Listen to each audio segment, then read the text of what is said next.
Olá, boa noite. Este é mais um programa Discutindo com o Poder. O convidado de hoje é Luiz Felipe de Orleans e Bragança. E para quem não me conhece, meu nome é Caio Mirabelli, sou o atual secretário nacional do Movimento Trabalhista Leonel Brizola, sou escritor, blogueiro, colunista, palestrante.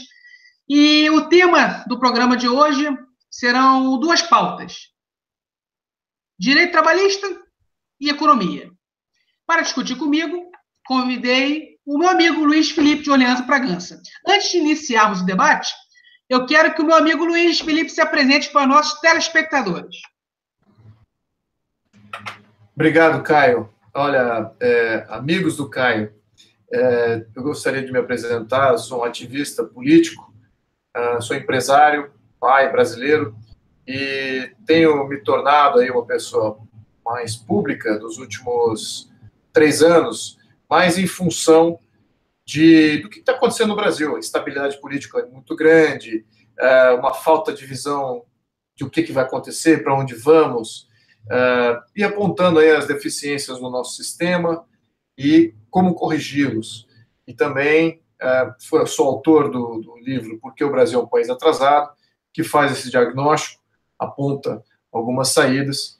Então, fui forçado aí a aprender alguma coisa e tomar posições sobre outras que eu ainda não dominava, mas eu tenho um passado acadêmico mais voltado para finanças e mercado financeiro e grandes empresas, e também fiz um mestrado em ciência política, tá lá atrás da minha juventude, e é esse que está valendo agora nesse momento. Então, podemos iniciar aí o Hangout, Caio. Perfeito. Mal começamos e já está chovendo perguntas aqui. Então, vamos lá. A primeira pergunta é de Ana. Ana é da cidade de São Paulo. Ana pergunta: Luiz Felipe, tendo em vista que você vem de uma família nobre, família real, tendo em vista que você se qualificou, se capacitou estudando, inclusive ciência política e economia, como, na sua visão de membro da família real e de profissional da economia e da política, na sua visão, como salvar o país do caos instalado há séculos? Pergunta de Ana, de São Paulo. O caos é mais recente do que séculos, tá? O caos se inicia há um pouco mais de 100 anos. A Primeira República do Brasil foi um período de alta instabilidade política, ditaduras militares, falência do sistema econômico e o surgimento do modelo político que temos hoje. O modelo político que temos hoje é um modelo oligárquico. Nós somos muito similares à maioria dos países do mundo. Então, entendendo isso como contexto, nós começamos a perceber que o nosso sistema político não é representativo, ele é de domínio de oligarquias de cima para baixo, o povo brasileiro, e por ele não ser representativo, ele não é estável. E também, como organização, ele também não tem a organização adequada de poderes para estabilizar naturalmente. Então, temos aí só 3 poderes, a maioria dos países desenvolvidos tem 4 poderes, e então temos que entender isso como organização de Estado, temos que entender que esses poderes não são legítimos, então isso gera... não é que não são legítimos parcialmente, a gente acha que são legítimos porque a gente exerce o voto, mas como eles não são validados com muita frequência e como não há muita transparência, caímos na ilegitimidade muito rápido. E aí tem também o fator o fator de ter somente 3 poderes, que eleva esse grau de instabilidade. Então, esse é o contexto político. Em termos de contexto econômico, temos alta intervenção na economia. Exatamente porque as oligarquias querem dominar e controlar não só o que é político, mas também aquilo que é econômico. Então, temos alta intervenção econômica. Quando você tem as duas coisas atuando, você tem o Brasil moderno, o Brasil dos últimos 100 anos, né? Golpes de Estado, ditadores, golpes populistas, golpes oligárquicos. Então, no fundo, temos um modelo oligárquico com rupturas populistas aí ao longo de 100 anos. Isso não dá para estabilizar se a gente não fizer uma grande reforma constitucional, adotar um modelo, isso do ponto de vista político, adotar um modelo parlamentarista. Aí existe a opção monárquico como modelo republicano, parlamentarista. Eu, obviamente, fui monárquico. Independente disso, a organização do Estado já é bem estabilizante nos dois modelos. E do ponto de vista econômico, precisamos de não intervenção, menos intervenção do Estado na economia, né? Menos tributação, menos normas, menos regulamentação. Isso tudo para fomentar oportunidade. E que a sociedade comece a se resgatar por si própria, não fique só dependendo do Estado vindo resolver tudo. Então, existe estabilização sim, o problema não somos nós, o problema é a nossa organização e a nossa política econômica. Então, apontando para esse como sendo o problema, fica mais fácil da gente resolver. Então, dá para a gente estabilizar e dá para a gente ter prosperidade sim. Segunda pergunta é de Bruna. Bruna é de Belo Horizonte, Minas Gerais. Bruna pergunta: Alteza, como gerar emprego neste estado estagnado em que vivemos? Então, o que está acontecendo? Tem dois contextos. O primeiro contexto é agora, no atual contexto de imediato. Não dá para você mudar a política da noite para o dia, a organização do Estado, como é que as organizações funcionam, a regulamentação. O que está travando a economia? Temos muita regulamentação e muita tributação. Então, o empresário não quer investir. O empresário tem medo de investir. Temos aí a justiça social, temos a justiça trabalhista, tem uma série de coisas que agem contra. Quem é o empresário? Vamos definir aqui. Quem que gera emprego na maioria? A maioria dos empregos são gerados por pequenos empresários. Empreendedores e pequenos empresários. Esse aqui gera a maior parte dos empregos. Eu era um pequeno empresário. E eu digo, eu tenho medo de investir num contexto regulatório como o Brasil. É uma das razões que eu me liberei até da minha empresa disponível para fazer esse tipo de programa aqui com o Caio. Por quê? Investir na iniciativa privada, gerar emprego, é um risco muito maior do que a oportunidade. E não se controla. Você tem vários vídeos circulando aí de como que você pode investir um pouquinho para abrir sua empresa, e em pouco tempo de operação você deve muito mais do que aquilo que você investiu, graças à justiça trabalhista e uma série de outros entraves aí. Então, quando a gente eliminar essas regulamentações, isso pode acontecer independente da questão política, aí teremos uma grande expansão econômica, sem dúvida. Agora, mesmo com esses entraves regulatórios, o pouco que já foi feito do ponto de vista da regulamentação trabalhista já é algum alento. Por quê? Porque o contexto mundial está muito líquido. O que significa isso? Tem muito dinheiro circulando fora do Brasil, esperando alguma oportunidade para poder entrar. O Brasil é um país que está muito atrasado em termos de atração de capital.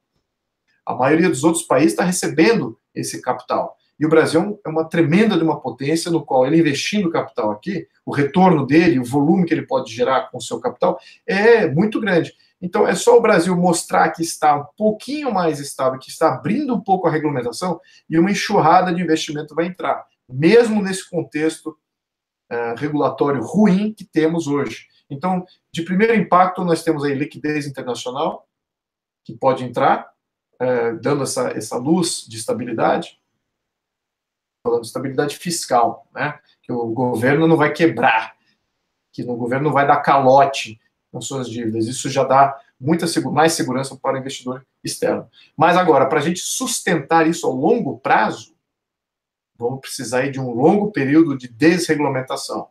Então, sem isso é muito difícil, a gente não consegue dar aquela pungência, essa mesmice, né? O Brasil, ele sobe com a maré, né? Se a gente desregulamentar e fazer essas grandes reformas, a gente pode ir muito além do que a média, né? Então, é isso que a gente precisa almejar, ir muito além da média, porque é isso que nos cabe, esse é o destino que nós temos.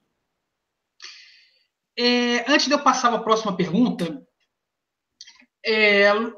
Orleans, é o seguinte, realmente o Brasil ele tem uma séria dificuldade de fazer o setor produtivo se expandir, se desenvolver, que é isso que gera emprego e renda, porque nos últimos anos, os governos PMDB, PSDB, PT, todos que estiveram na direção do Poder Executivo Federal, implantaram medidas econômicas que beneficiassem muito o setor financeiro e deixasse de lado o setor produtivo.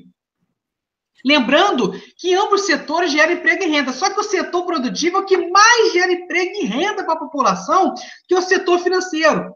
E o que esses partidos fizeram, tanto de direita quanto de esquerda? Beneficiaram o setor financeiro, os famosos especuladores que vivem da taxa de juros, comprando títulos do Tesouro Nacional. Então, assim, se esses partidos fizessem uma reforma burocrática, ou seja, facilitasse a abertura de empresas, fechamento de empresas, em tempo recorde, em tempo rápido, se fizesse uma reforma tributária justa, adequada à realidade, você concordaria comigo? As medidas gerariam muito emprego e renda, porque iam beneficiar a expansão do setor produtivo? Absolutamente. Acho que você está entrando no detalhe do que eu estava tratando, que era essa questão do que significa desregulamentar, né? Reforma tributária. Reforma tributária é dois tipos, né? Quando a gente fala de reforma tributária, tem que pensar em duas coisas. A primeira coisa é a reforma de que tributo fica com quem. Que tributo fica que é cobrado pela federação, que tributo que é cobrado e fica com o Estado, e que tributo é cobrado e fica com o município. Então, esses tributos, né, de quem é a competência desses tributos, é muito importante para a qualidade, para a transferência de qualidade de vida. A maioria dos tributos nossos vai para a federação, vai para a União, e não fica no município. Então, o município, que é o maior entregador de serviços e de qualidade de vida, ele não tem recursos.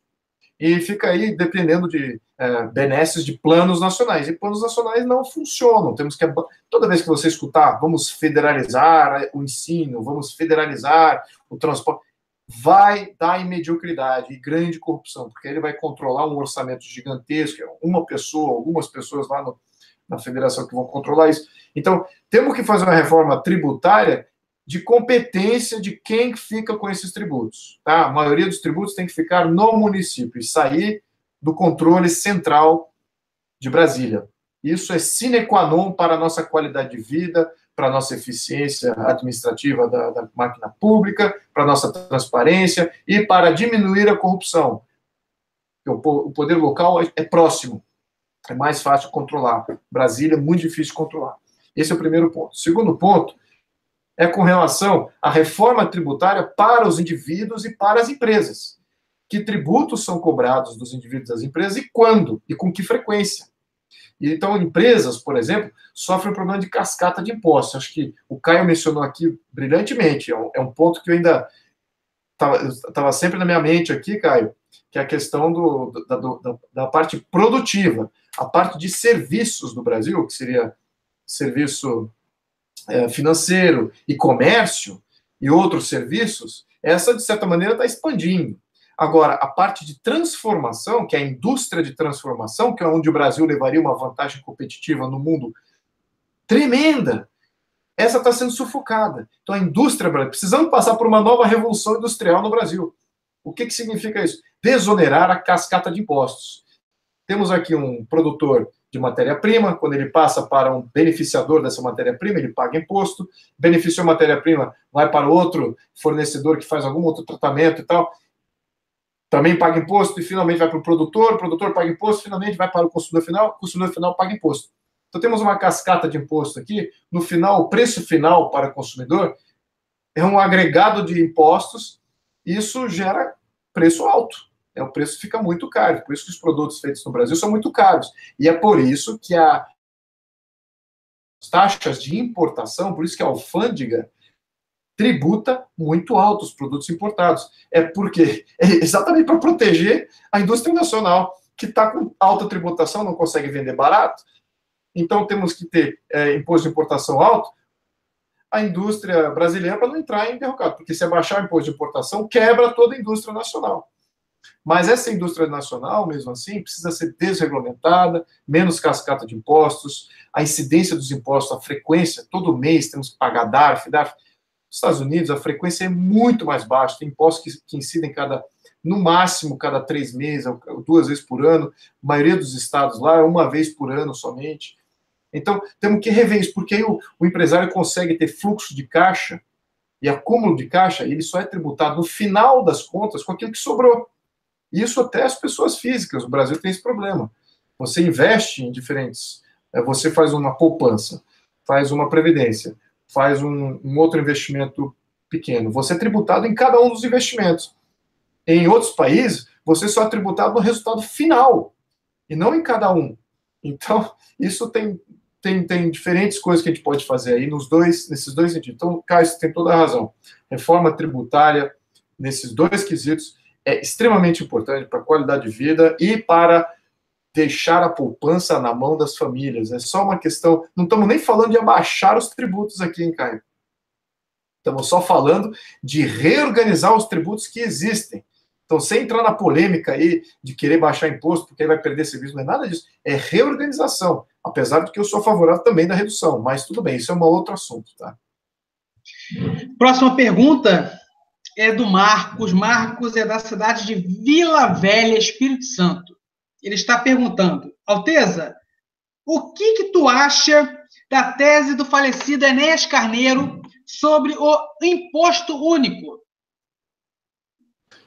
Olha, o imposto único, eu entendi um pouquinho o mecanismo do passado, não sou um técnico nisso para falar, opinar e debater esse tema. O que eu me lembro, a cada transação financeira pagava-se um imposto. Isso, eu não sou muito favorável a isso, porque você elimina o número de transações, certo? Se era esse o princípio ativo do imposto único, tá? Caso contrário, se eu estiver enganado aqui, se o imposto único era, como eu estava falando, aludindo anteriormente, se ele só é pago no final de um ciclo muito longo de operação, depois de 1 ano, você opera com seu próprio dinheiro, lucra, perde, lucra, acumula, depois você paga imposto único sobre isso, aí eu acho que temos um grande avanço. Então, por minha ignorância, eu não posso te responder especificamente, porque depende de como que você vai fazer o mecanismo de cobrança e exatamente como que vai ser feito isso. Tá? Se é por transação, eu sou radicalmente contra. Tá? E também acho que você tendo um imposto único em todo o Brasil, isso fica difícil para estados e municípios determinarem seus próprios tributos para terem vantagens competitivas. Né? Vamos lembrar que temos estados ricos no Brasil e estados menos ricos. Todos os estados têm um PIB saudável. E agora, tem estados muito maiores do que outros. E os estados que querem atrair investimento, esses deveriam poder baixar imposto, né? Fazer o que depende do seu viés ideológico. Quem tem viés de esquerda fala assim, somos contra a guerra tributária. Quem é liberal fala assim, precisamos ter competição tributária. Então, eu acho que temos que ter isso, temos que ter competição tributária, estados nossos, e atrair mais investimento, capital humano, uma série de coisas. Então, se a gente elimina essa capacidade de competição dos estados e homogeneiza o imposto em todo o território nacional, você gera concentração. Os estados mais capacitados, com uma economia mais diversificada, maior, vai começar a atrair gente. E aí você tem aí é que você tem aquele problema tradicional lá dos anos 50, 60, que era da migração dos estados menos ricos para os estados mais ricos e uma centralização ainda maior. Então, não sou favorável se o imposto único for incidido por transação e não puder haver competição entre os estados e municípios com relação à questão tributária. Alteza, só uma pequena observação. O falecido Enéas, ele falava o seguinte, que o imposto único, porque antes da gente entrar no tema imposto único, é bom esclarecer aos telespectadores como é que funciona a estrutura de imposto no Brasil. A União arrecada 6 tipos de impostos, estados, 3 tipos de impostos, o município, 3 tipos de impostos.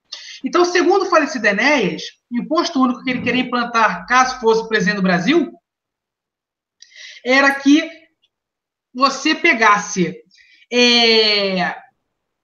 os 6 impostos da União, somasse com os 3 do Estado, somasse com os 3 do município, e o resultado dessa soma ia dar um valor que você ia dividir por 3, e essa seria o que você deveria pagar, seria a alíquota. Seria uma porcentagem em cima do valor específico, da base de cálculo. Segundo ele, se isso fosse implantado, as pessoas iam ter mais dinheiro na mão para poder consumir, e o consumo iria aumentar. E os entes federativos não ficariam deficitários, ficariam com o orçamento bem líquido e não deficitário. Então, mas também não superavitário, seria aquele orçamento simples. Eu já vejo com bons olhos uma outra forma de tributação, que é você manter os 6 impostos da União, mas com uma pequena observação. Em vez de manter os 6, você me tirasse o imposto de renda e ficasse a União com 5. Porque quando você isenta o imposto de renda, as pessoas de todas as classes sociais que contribuem obrigatoriamente com esse imposto ficariam com mais dinheiro no bolso e iriam consumir mais. E consumindo mais, o Estado ia arrecadar mais IPI, arrecadar ICMS, a União ia arrecadar IPI. Então, o consumo ia aumentar. O que tu acha da isenção do imposto de renda? O que tu acha da isenção de todos os impostos? A verdade é o seguinte, vamos entender aqui um princípio ativo que a gente não está falando aqui, que é determinante, tá? Infelizmente, não é muito ativo na nossa Constituição, mas ele é ativo em constituições de países desenvolvidos. A criação de impostos e da determinação de que impostos podem ser cobrados, quem determina é a sociedade. A sociedade é que permite isso. E ela permite a criação do imposto somente se houver um serviço determinado. O Brasil ele tem um grande problema aí dessa sopa de letras e que vai para um orçamento central e ninguém sabe de onde veio esse dinheiro, da localidade que de fato pagou, até que eu tenho um projeto de lei para determinar isso, 2 projetos de lei, para determinar, vamos ver, quem foi cobrado o que aonde? Aqui por CEP. Então, determinamos por CEP os impostos pagos. Aí você tem uma comunidade mais envolvida em aonde vai esses recursos e para onde tem. Então, em países desenvolvidos, você só pode cobrar se você já tem um serviço, e às vezes esse serviço não é permanente. Às vezes esse serviço é temporário, então é um imposto temporário. Então, esse arranjo aí, intelectualmente falando, ele pode ser uma solução, eu posso até concordar com você em algumas coisas, mas, do ponto de vista de princípio constitucional, e fazer isso é um grande perigo, porque você cria uma visão central, rígida, de que, olha, vai ser cobrado imposto, mas o povo não tem nada a dizer se quer esse imposto, e para onde vai esse imposto, e para que ele é cobrado. Então, muitas vezes a gente pode estar já numa situação superavitária e sem saber, né? Porque foi cobrado a mais, não teve necessidade, os serviços foram abandonados, não são entregues, então não tem custo. Então, eles usam esses recursos em outras coisas, que não é do nosso interesse. Não foi aprovado, nós não participamos nessa alocação.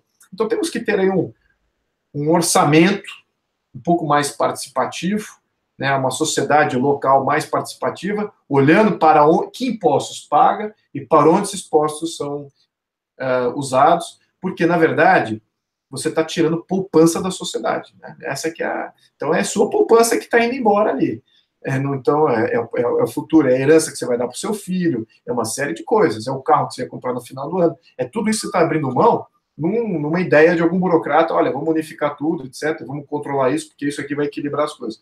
Tá bom, no exercício intelectual pode até funcionar. Agora, como princípio ativo de comunidade participando e permitindo o governo, é contrário a isso. Tá? E eu sou mais do princípio que a sociedade tem que permitir e tem que controlar com transparência para onde vão esses recursos. É por isso que, tributariamente, de fato, pode ficar confuso, mas, contanto que a sociedade esteja em controle e que haja uma amplitude de um mosaico de alternativas, escolhas, né, em países federativos, descentralizados, um cidadão que está numa cidade que tributa muito, que regulamenta muito, ele pode ir para outra cidade que tributa pouco, que regulamenta pouco, e aí ele pode poupar mais, se por acaso ele continuar mantendo a sua renda.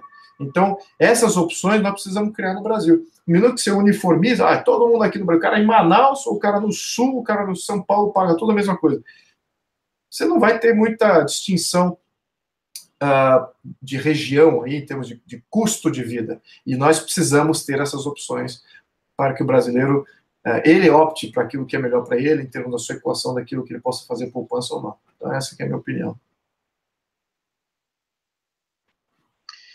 Ok, a próxima pergunta é da Thaís. Thaís é da cidade de Parintins, Amazonas. Thaís pergunta: Alteza, o que tu achas do BNDES ficar patrocinando as empresas privadas? Péssimo. Resposta rápida, péssimo. Olha, apesar do BNDES ter sido criada por uma pessoa que eu admiro, que é o Roberto Campos,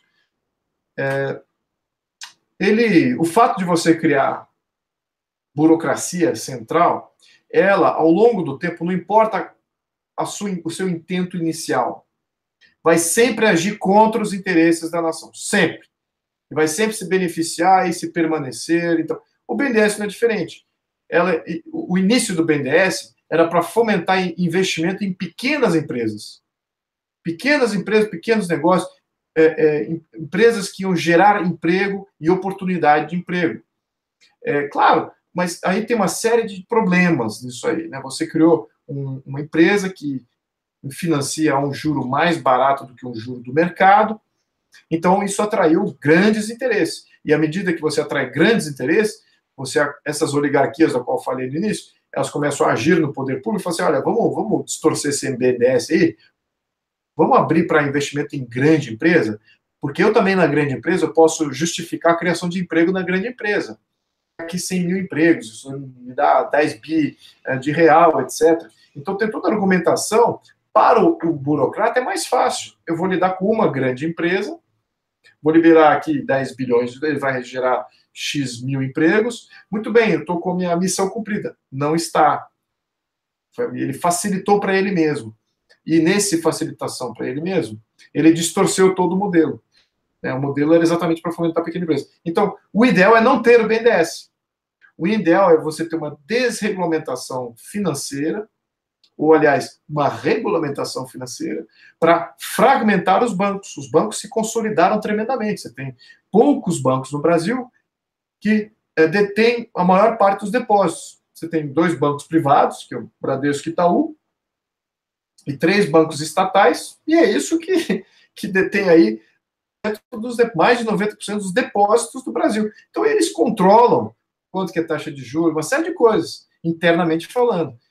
Então, isso tem que ser fragmentado, tá? Isso tem que ser menos controlado e consolidado como é hoje. Que nenhum grande banqueiro escute o que eu estou falando aqui, porque, de fato, eles sabem que essa que é a mágica do negócio. O custo de operação deles cai brutalmente com essa consolidação financeira. Eles controlam uma mancha de investidores, uma mancha significa um território de investidores vastíssimo. Então, em outros países, ao menos nos Estados Unidos, até os anos 90, os bancos não poderiam fazer serviço bancário além do Estado. Então, o Citibank era focado na cidade de Nova York. O Wells Fargo era em São Francisco. norte da Califórnia, uma região norte da Califórnia, e outros bancos eram regionalizados. E a maior depositante eram as pequenas casas bancárias.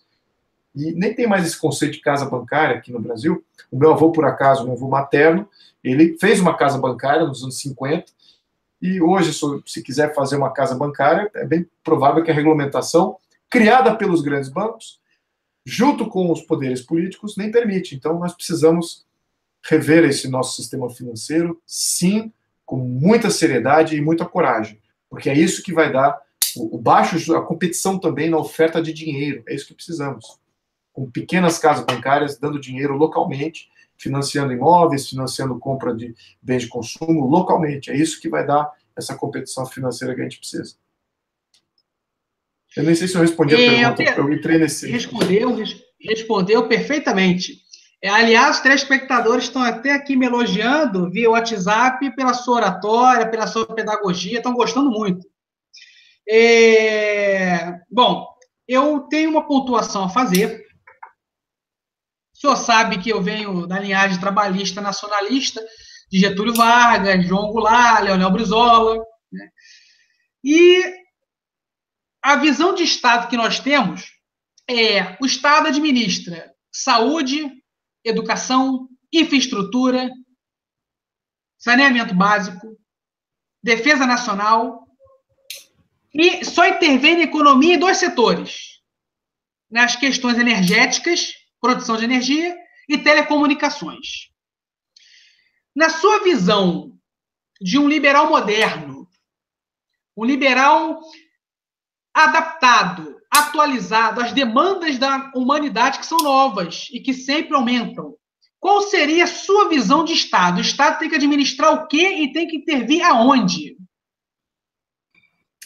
O Estado... Bom, vamos falar aqui Estado, né?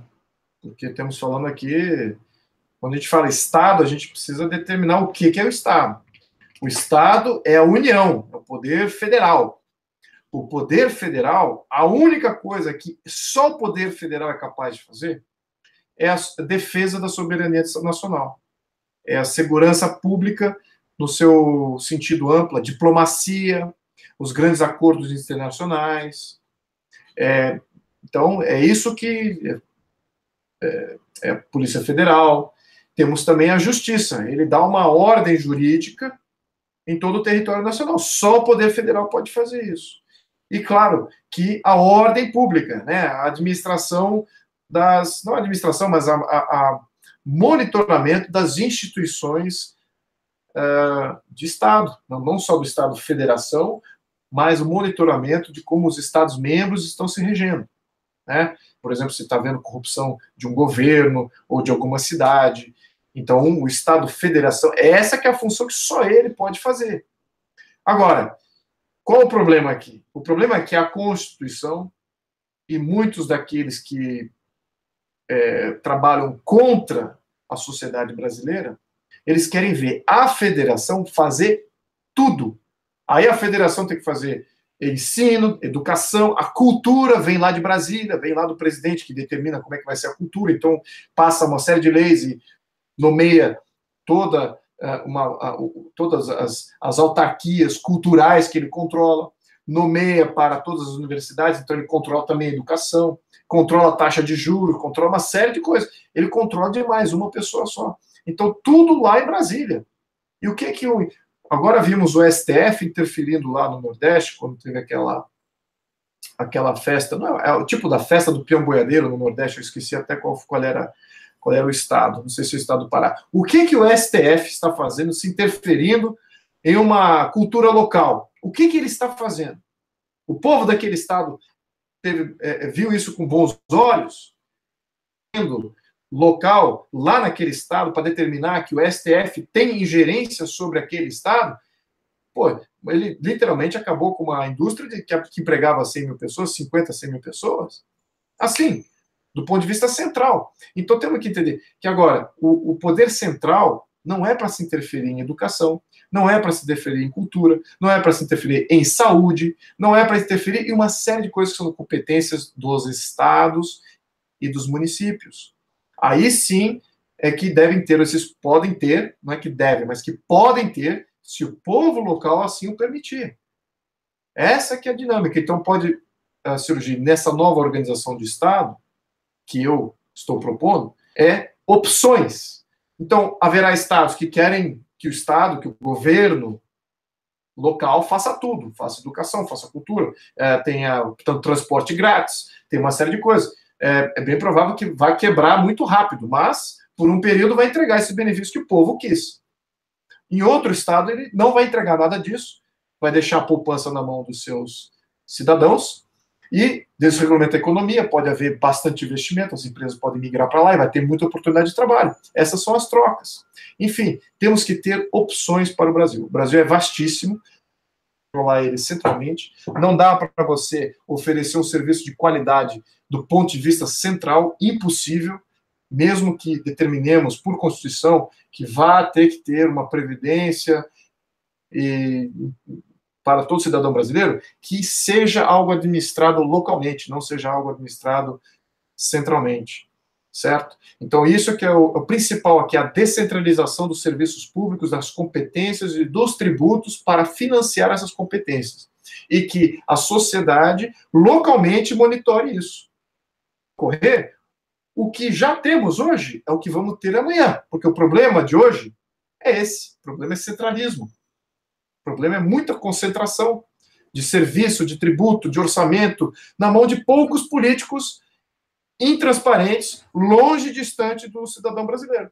Essa é a equação. Então, você que quer todos esses serviços na mão do governo federal, a situação do Estado está perfeito, está tudo bem. E esse modelo que entra em ruptura, como eu expliquei, é isso que teremos aí nas próximas gerações. Eu combato isso, tá? Então, a gente vai entrar em algumas discussões em função dessa visão diferente aí do Estado. Eu vou passar a próxima pergunta, depois eu vou entrar num ponto bastante polêmico da economia brasileira. Mas vamos lá. O programa tá bom. Lembrando aos telespectadores que as visualizações ao vivo estão passando de 495 visualizações e o maior índice de visualizações, por incrível que pareça, no estado do Amazonas, Pará e Minas Gerais. Vamos continuar. Alteza, a Aline, de Florianópolis, Santa Catarina, está perguntando: o que o senhor acha da alta carga de juros da dívida interna? Então, o porquê que existe alta carga? Existe. A alta carga de juros da dívida interna existe. Por que ela existe? Ela existe porque o banqueiro é uma pessoa malvada e ele quer colocar esses juros dessa maneira, ou ela existe porque o governo é um grande risco. O governo pode quebrar. O risco do governo quebrar é tremendo. Segunda é a opção B. O governo ele é mal administrado. Ele arrecada menos do que ele custa. Bom, vamos inverter essa história, né? Porque ele já arrecada demais. Então, ele custa mais do que ele já arrecada. Ou rouba, se você quiser pôr dessa maneira. O cidadão é roubado de sua poupança, o governo é extremamente mal administrado, ele custa muito mais do que aquilo que ele tirou de você, e o banco que está olhando o demonstrativo de resultado do governo está dizendo: poxa, você não tem dinheiro para pagar suas contas. Como é que eu vou financiar uma empresa ou uma entidade de governo que está deficitária, está gerando prejuízo? Então, nós temos déficit primário, né? Impostos menos custos igual a déficit ou superávit. Temos déficit. Então, o banco está dizendo: pelo amor de Deus, sem emprestar dinheiro para esse governo, ele vai quebrar, ele não está fazendo nada para cortar seus custos. Então, temos aí um problema de o governo sendo o maior problema. O problema, aí entra naquela questão que eu mencionei antes. Existe pouca competição no sistema financeiro que empresta, que compra dívidas do governo brasileiro. É muito mais bem regulamentado. Se bem que vários bancos internacionais estão aqui, mas não adianta, porque os bancos internacionais que vêm, olham também essa situação, eles vão oferir um juro muito alto para o governo. O que significa isso? Esse juro alto. O governo, ele precisa se financiar, ele não tem dinheiro para pagar as contas. Então, o que ele faz? Ele fala assim: me preste dinheiro. e o banco diz, eu só empresto dinheiro para você por um juro muito alto, que você vai quebrar, você não vai me pagar de volta. Aí o governo fala assim, ok, não tem outro jeito, eu vou ter que pagar esse juro alto, porque... Então o problema é do governo de não saber se administrar. Essa que é a causalidade da coisa. Não, por favor, não entra aí nas narrativas de que, não, o problema é dos banqueiros, porque aí vai vir um monte de burocrata querer fazer regulamentação contra os banqueiros. Aí o que acontece? Os bancos fogem e você tem menos competição financeira no Brasil, com capacidade de financiamento do governo local. Aí sim que pode gerar uma falência muito mais rápida do nosso governo, né, em termos de quebradeira geral, aí a moeda passa a valer nada. Então, essa que é a explicação mais sensata da situação aqui e dos juros, né, por que os juros é alto.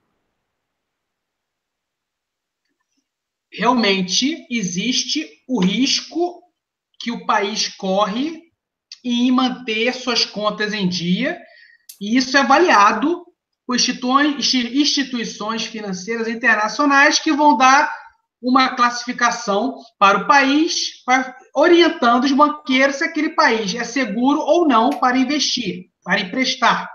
Mas também nós não podemos nos esquecer que muitos bancos nacionais e internacionais privados bancam campanhas bilionárias para partidos políticos, e esses partidos políticos, quando alcançam o poder do Estado, quando eu falo Estado-União, Estados-membros e municípios, eles vão dar o retorno político e financeiro para esses bancos que patrocinaram suas campanhas bilionárias.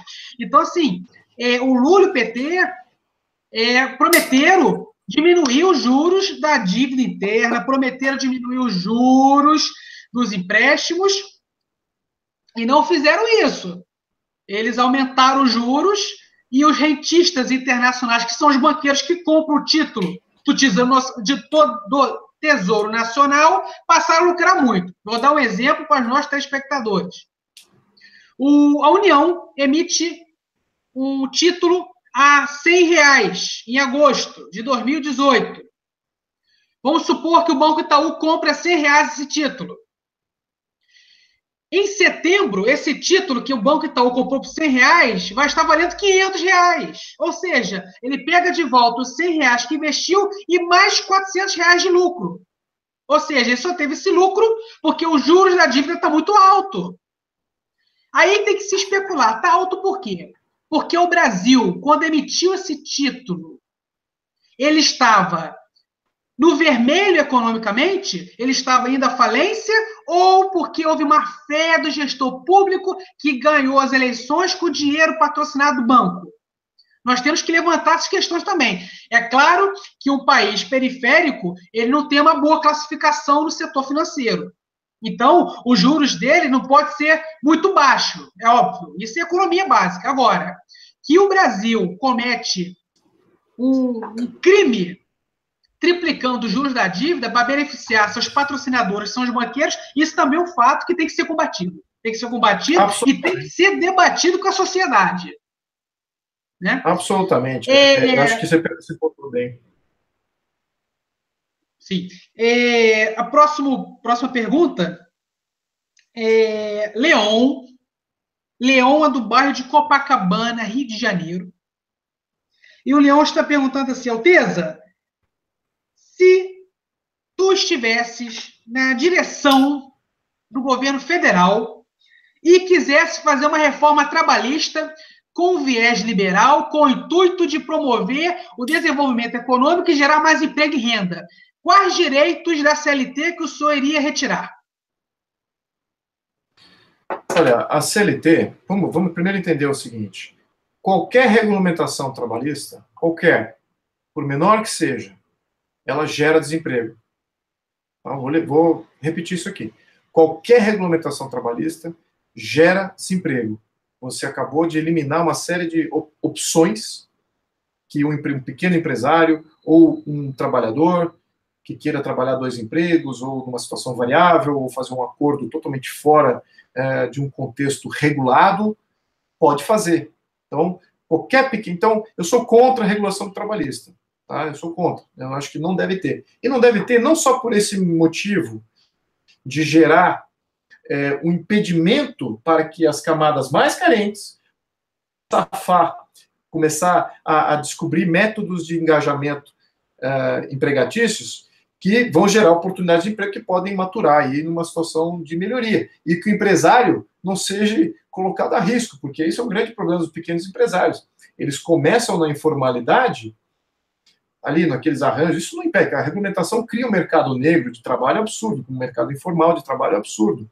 Então, quando aquele pequeno empresário dá certo, começa a crescer, ele vê que, poxa, ele agora está em risco. Ele está em risco porque ele não estava regulamentado os trabalhadores que ajudaram ele antes, ele pode perder tudo, e ele desincentiva até futuros investimentos, e é uma coisa muito ruim. Então, a regulamentação trabalhista, junto com essa justiça trabalhista que vem acoplada em cima, é o maior problema para a geração de emprego no Brasil. Tá? E agora, do ponto de vista constitucional, vamos lembrar aqui que, em termos de trabalho, que tipo de trabalho tem que ser regulamentado? Eu diria que trabalho escravo não pode existir, sem dúvida, tem que ter regulamentação contra qualquer trabalho escravo, não há dúvida com relação a isso sim. Qualquer coisa que tenha a ver com a segurança, que coloque em risco a segurança pública ou a saúde pública. Então, se não for que não for afetado nesses três níveis, que já está contemplado na Constituição, então vejamos que a regulamentação trabalhista nada mais é do que uma redundância daquilo que já está na Constituição, em termos de proteção mínima ao trabalhador, e no fundo ele só está criando uma grande burocracia e um grande imposto obscuro para todos os pequenos, médios e grandes empresários que precisam de um setor judiciário, um setor de regulamentação estável, com essas leis trabalhistas que a gente tem, dentro de uma CLT, cria-se uma variável, uma explosão de lei. Vou dar um exemplo aqui. Em vez de ficar falando sobre teoria, tem um primo que tem lá 1.200 funcionários. Imagina, ele tem a fábrica dele, tem seus interesses, estaria fazendo parcerias e prosperando, mas ele não pode fisicamente se distanciar muito de São Paulo toda semana, porque quase que toda semana do ano, então, assim, 52 semanas do ano, 40 ou quase 50 semanas, ele tem que ir para o fórum trabalhista responder algum caso trabalhista de alguém que fez, era um terceiro, era alguém que estava lavando, nem fazia parte da operação, porque as leis trabalhistas imputam sobre o dono o risco da coisa. Então, ele via toda semana de que está lá, então, é um entrave para os empresários se mobilizarem, e estava sempre saindo dinheiro, e ele não sabia quanto que saía, qual era, como é que ele vai planejar o mês dele. As vendas variam, mas o custo dele deveriam variar conforme vendas, ao menos uma parte. Mas tem esse aleatório aí de trabalho que, de repente, ele estourava o mês e ficava no prejuízo só por causa das questões trabalhistas. Então, temos que entender aí que essas questões trabalhistas assim, são centrais para a nossa maduração. Não quer dizer que vai haver arrochar salário, nada disso. Você vai criar mais oportunidade. Essa que é a grande troca. Hoje não se tem essa troca de opções. O comércio está completamente sufocado, as empresas, as indústrias, inteiramente sufocadas. Vimos casos aí de empresários industriais médios e pequenos suicidando-se nos últimos anos, nos últimos 3, 4 anos, é por causa das leis trabalhistas. Ele estava completamente sufocado. 2 ou 3 casos que eu vi, fiquei estarrecido. Então, temos um grande problema de leis trabalhistas, temos excesso. Não tem nenhum país no mundo, com a nossa economia, com a nossa pujança, com as leis trabalhistas, os problemas trabalhistas que nós temos. Então, isso é um grande problema aí no nosso desenvolvimento econômico. Eu não manteria nenhuma lei, só para responder aqui a pergunta. Vamos fazer uma reflexão, Alteza. Os direitos contidos na CLT, que o presidente Getúlio Vargas implantou no Brasil durante o Estado Novo, ele prevê descanso semanal, que é totalmente benéfico ao empregado,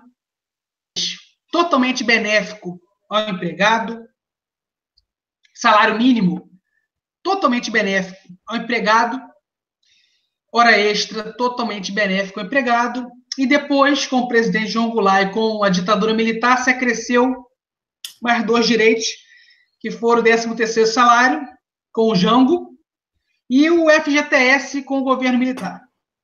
E ambos beneficiam muito o empregado.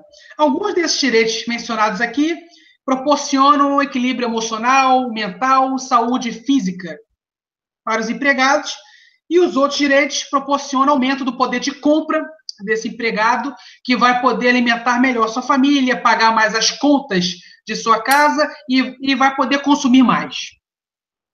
Dignidade e cidadania para si e para os seus. Aonde há que esses direitos poderiam proporcionar ao empregador, que não pode ser vítima do Estado, porque ele também produz, ele gera emprego, gera renda. Então, qual seria um pacto que fosse pacífico, benéfico para ambas as partes, tanto para o empregado quanto para o empregador, que pudesse promover o bem-estar e o desenvolvimento de ambos? Bom, primeiro, na sua visão, se o Estado... Sim, na minha visão. Teoricamente falando, vamos falar com relação à função do Estado. Primeiro, naquilo que eu estava falando inicialmente. Nada impede, eu estou falando aqui, a federação não pode ter leis trabalhistas federais impostas em todo o Brasil. Que um Estado ou município imponha.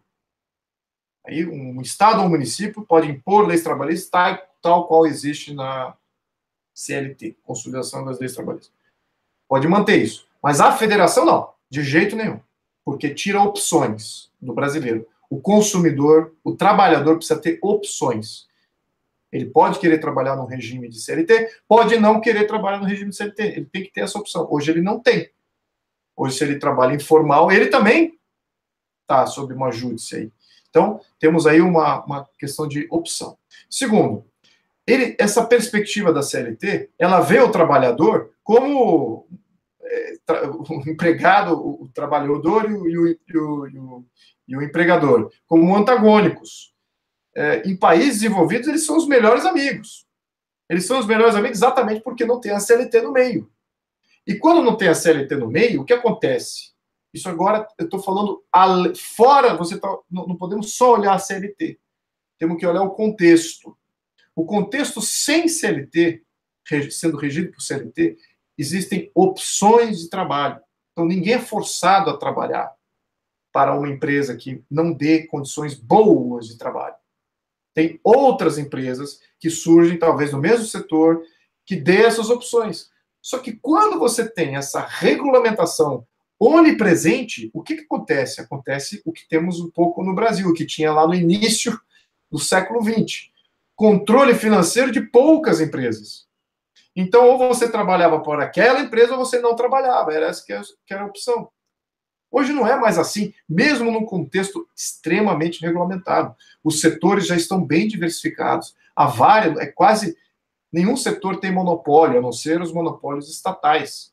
Né, e alguns que estão sendo criados aí por empresas, até por regulamentação de Estado, né, como o Lula criou os campeões dos setores e tal, e criou o JBS. O JBS foi uma criação do governo brasileiro, não foi uma criação espontânea do mercado. Existiam inúmeros açougues. No açougue, você trabalha, você opta por melhores condições. Os empresários não são assim uma classe unida que fala assim, vamos oprimir o trabalhador, vamos todos aqui concordar no nosso setor que o salário é esse. Não tem, porque eles estão competindo um com o outro. Então, a função do governo é manter a competição. Isso que deve ser a função do governo central. É garantir que haja competição, que haja livre iniciativa, que haja fomento econômico. Do ponto de vista trabalhista, não, vamos garantir que há condições. O que acontece? É destruição do intento, do ímpeto do empresário de investir. Ele busca outros passos para investir. É isso que está acontecendo no Brasil, no nível nacional. Brasileiros no Brasil inteiro não estão investindo no Brasil, têm medo das regulamentações trabalhistas, preferem ir embora. Não tem opção nem dentro do Brasil. Eu vou para um outro estado ali que é desregulamentado, não tem CLT. Eu vao para outro estado que ao menos é flexível. Não existe essa opção. tudo tem uma tirania da CLT e da Justiça do Trabalho em cima, então o grande empresário acumula o que ele dá para acumular e joga para fora do Brasil qualquer tipo de investimento. Infelizmente, isso ocorreu brutalmente, e eu conheci vários desses empresários agora, lá em Miami, migraram-se todos e desacreditados do Brasil, exatamente por causa desse quesito de não ter um ambiente de investimento propício, e a CLT e a Justiça Trabalhista, eu diria que é 60% a 80% do problema. Essa que é a realidade, né? Não posso ir além disso. Talvez a gente possa bater um papo sobre isso, você me estimular um pouco mais, eu posso trazer um pouco mais de luz aqui por que eu penso isso, tá? Mas isso eu estou vendo nitidamente, né? Não temos competição no Brasil, temos alta regulamentação, e essa simbiose de regulamentação, ela permeia tudo. Então, o contexto não é de competição, essa palavra é até mal vista. Muitos desses que falam de competição, que não gostam dessa palavra, falam, é guerra entre empresas, guerra de preços. Temos que ter guerra, temos que ter competição de preços. Competição é guerra, sim, do ponto de vista marcial, sempre foi. Né? Desde as Olimpíadas, era, em vez de entrar em guerra, fazer as Olimpíadas, determinar quem era o melhor atleta. Mas era competição, era quem era o melhor, sai na frente, quem te entregar o melhor produto, por melhor preço, pelo menor preço, nas condições que você possa pagar, esse é o que você vai optar. E assim também como a competição de trabalho. As melhores empresas atraem os maiores talentos. Essa que é a realidade. Não existe uma empresa que é boa, que entrega um ótimo serviço, um bom produto e que emprega mal as pessoas. Geralmente a simbiose é total. A empresa dá um bom serviço, dá um bom preço, dá uma boa qualidade e os seus trabalhadores são muito bem remunerados, eles saem ganhando junto com a empresa. Essa que é a simbiose que existe no mercado menos regulamentado que o nosso. Enfim, nós temos regulamentação, então não sabemos como é que é isso. Talvez em alguns setores aí a gente vislumbra o que seria, mas não como um geral. Uma pequena observação. Na época do presidente Vargas, claro, a gente não pode generalizar porque aquele contexto mundial e do Brasil era um e hoje em dia é outro. Isso é óbvio, isso é bem claro. Mas é sempre bom lembrar os lados positivos que a história do Brasil nos traz. No Estado Novo, o presidente Vargas ele percebeu que estava na hora do Brasil deixar de ser rural e se tornar industrial. Então, ele investe na produção de minérios, extração de minérios com a Vale do Rio Doce, criando a Companhia Vale do Rio Doce. Na produção de aço, criando a Siderúrgica Nacional, criando a cidade de Volta Redonda. Na extração e refino de petróleo, criando a nossa Petrobras. E no investimento financeiro, criando o BNDE, que hoje em dia é BNDES, que era Banco Nacional de Desenvolvimento Econômico. Hoje que tem um S que ficou Banco Nacional de Desenvolvimento Econômico e Social. Por quê? Produção de aço, indústria de base pesada, produção de matéria-prima, levada para outros tipos de indústria, realizarem a produção dos produtos que seriam comercializados e vendidos, importados e exportados. E o petróleo para manter a energia, o funcionamento dessas indústrias com óleo e também para financiar a produção de combustíveis no Brasil. E o BNDE para financiar o indivíduo que quisesse abrir uma indústria, um comércio, e empreender, inovar, iniciar a sua iniciativa privada e desenvolvê-la. Então, ele começou a implantar no Brasil uma estrutura que permitiria ao Brasil peitar de igual para igual as grandes potências. Porque o que faz um país ser desenvolvido, pelo menos naquela época, era a produção industrial. Os pilares de um Estado forte e que pudesse competir de igual para igual com as grandes potências. Durante a gestão dele, essas ideias estavam fluindo, estavam desenvolvendo, estavam dando certo. A CLT ela era exigida à risca, e ai do empregador que não a cumprisse, e mesmo essa intervenção estatal do começo ao final, o comércio crescia, as indústrias de base cresceram muito, o processo de industrialização avançou, porque ele investiu em infraestrutura, investiu em produção energética, produção mineral, produção de aço e regulamentou o trabalho. E o Brasil ia crescendo, crescendo, crescendo. E com o surgimento das guerras, o Brasil começou a exportar cada vez mais. Então, a indústria produzia cada vez mais. E estava dando certo. Quando veio o período militar, a ditadura militar, a gente sabe que aquelas atrocidades são imperdoáveis, aquelas perseguições aos direitos civis, aos direitos individuais foram imperdoáveis, é uma triste página da nossa história. Mas na questão industrial e econômica, o militar investiu. E estava tudo desenvolvendo. A CLT era respeitada à risca, as indústrias cresceram muito, estavam produzindo muito, a indústria alimentícia estourou o recorde de vendas, a indústria automobilística estourou o recorde de vendas, estava tudo fluindo bem. Tanto que veio o chamado milagre econômico. E quando veio os governos civis é que a economia começou a desandar e o social começou a ser observado, a ser investido.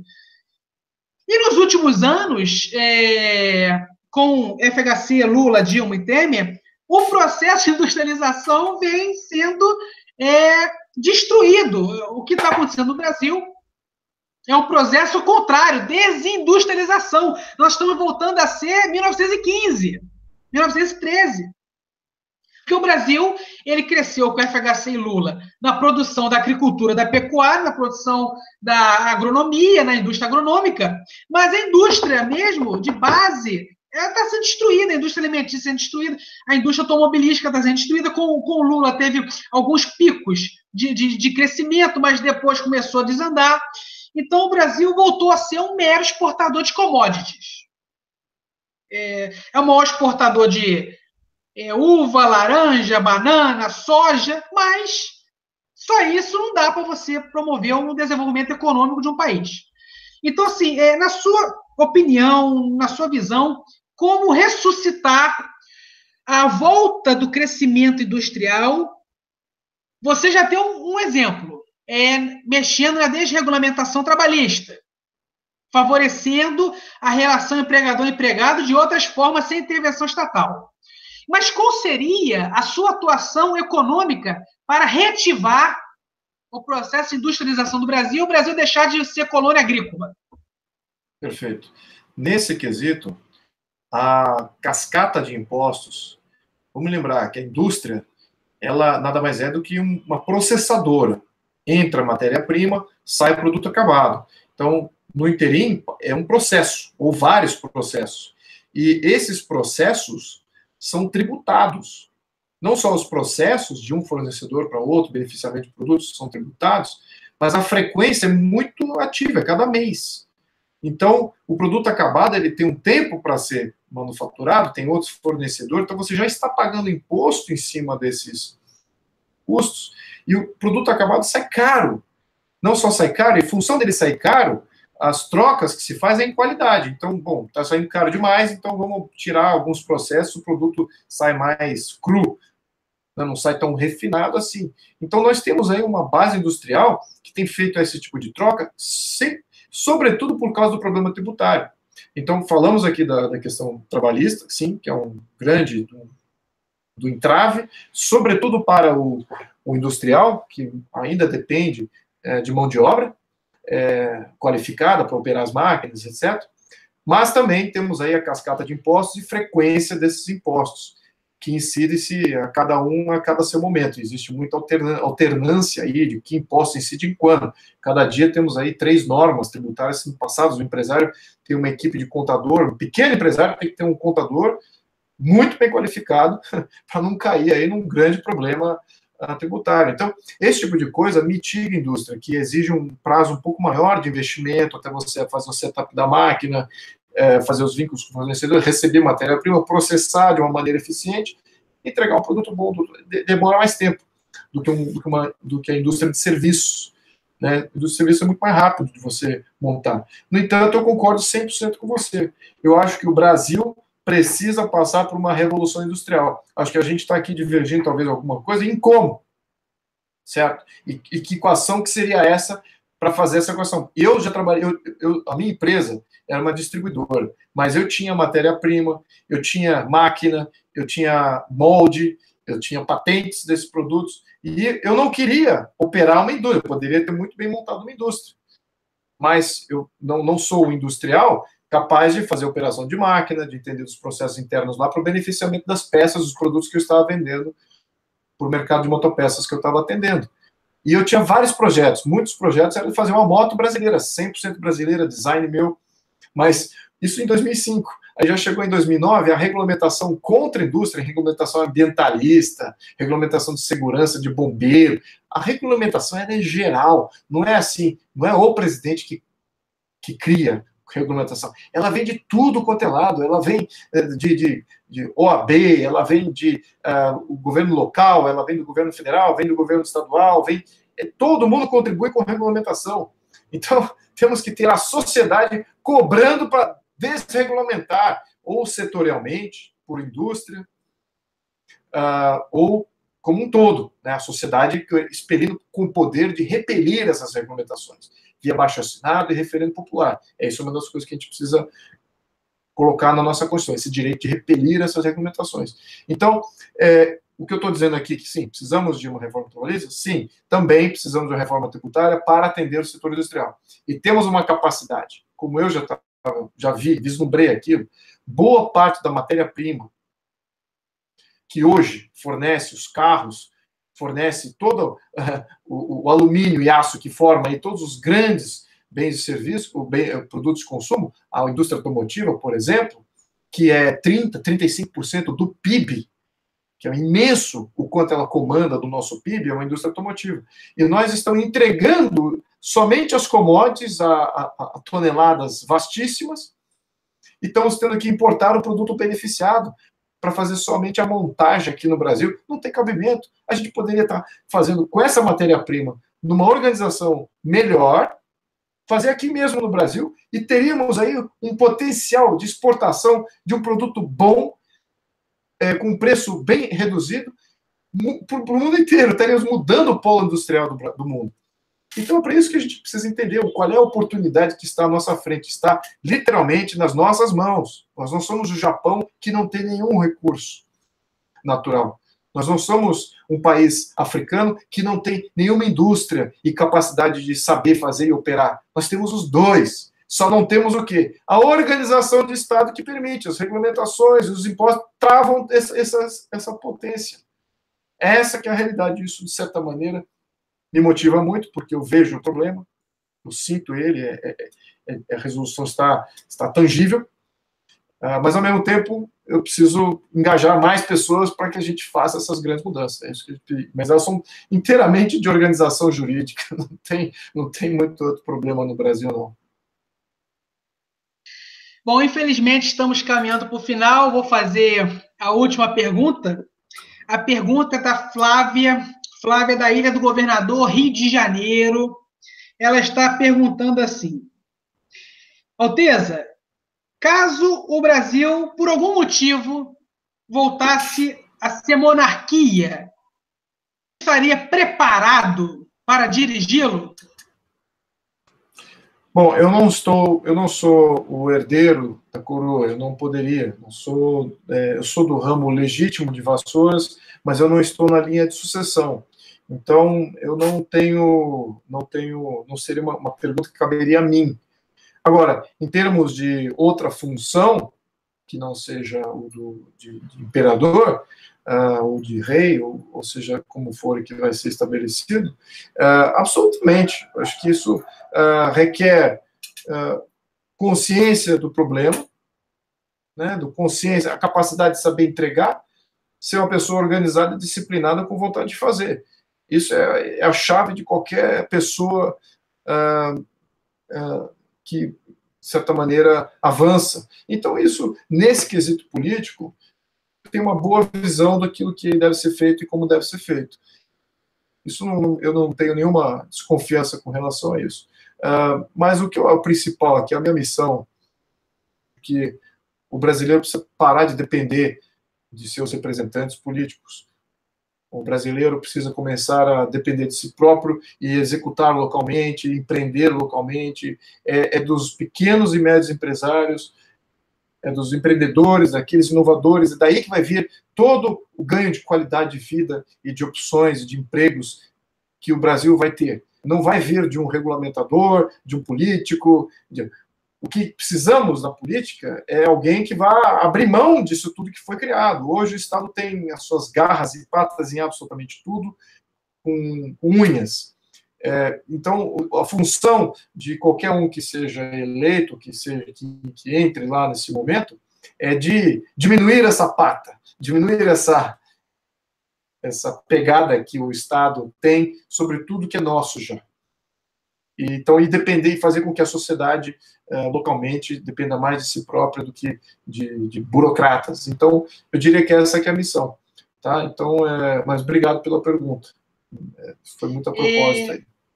O último telespectador está fazendo a pergunta seguinte. Ouviu-se um boato na mídia que a família real estaria reivindicando o Palácio Guanabara do governo do estado do Rio de Janeiro. Isso é verdade? É a pergunta de Sérgio Vieira, do Rio de Janeiro.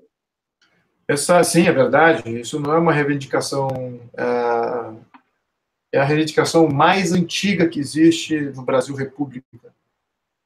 Mais de 110 anos, que eu se não me engano, 120 anos. Então, ele foi pelo governo, de uma maneira indevida. A reivindicação é direito de propriedade, né? Acho que é a única coisa que está sendo reivindicada. Então, é isso. É uma reivindicação antiga. Herdamos essa reivindicação lá dos nossos trisavós, e ela está corrente agora ainda. Então, essa aqui é a realidade. É verdade, sim. Perfeito. Bom, acabamos o debate. Eu vou dar para a Alteza 2 minutos para se despedir dos nossos telespectadores. Olha, Caio, muito obrigado por ter me colocado nesse teu programa. Eu adoro debate. Acho que para ter debate precisa ter contraponto, precisa ter opiniões que não convergem. Aí talvez a gente consiga apontar talvez ter alguma coisa até mais frutífera. E, de qualquer maneira, estamos todos juntos nesse grande problema político que vivemos agora. Temos aí, como eu mencionei, grandes oportunidades à nossa frente, elas estão ao nosso alcance, que requer um pouquinho de mais debate, um pouquinho mais de sociedade para que a gente faça essa grande mudança. Não precisa todo mundo, mas um pouquinho mais de sociedade vai fazer muito bem para que a gente consiga essa mudança. Então, eu conto com você aí difundir talvez um pouquinho troca aí de conhecimentos, vem dos dois lados. Então, agradeço mais uma vez a todos aí e espero a todos vocês uma boa noite. Eu agradeço a participação do Luiz Felipe de Orleans Bragança, uma grande honra para o nosso canal, nosso programa, ter a presença de um integrante da família real, que além de ter sangue nobre, é uma pessoa generosa, é um cara receptivo, amigo, parceiro, leal, e tem uma inteligência fora do comum. É muito bom você trocar informações, bater um bate-papo com pessoas inteligentes. Te agradeço muito mesmo. Muito obrigado. E peço que, ao término, você possa compartilhar para vários grupos que possam olhar nosso debate, entender mais um pouquinho o liberalismo, mais um pouquinho o trabalhismo. Isso é muito válido para o nosso país, está tão carente de esclarecimento político hoje em dia. Agradeço a participação dos telespectadores que se empolgaram, mandaram perguntas. Agradeço muito o carinho de vocês, que todos tenham uma excelente noite. E eu gosto de encerrar com frases trabalhistas, né? Segundo Leonel Brizola, para uma nação desenvolvida, para todos, é necessário educar as crianças. Boa noite a todos.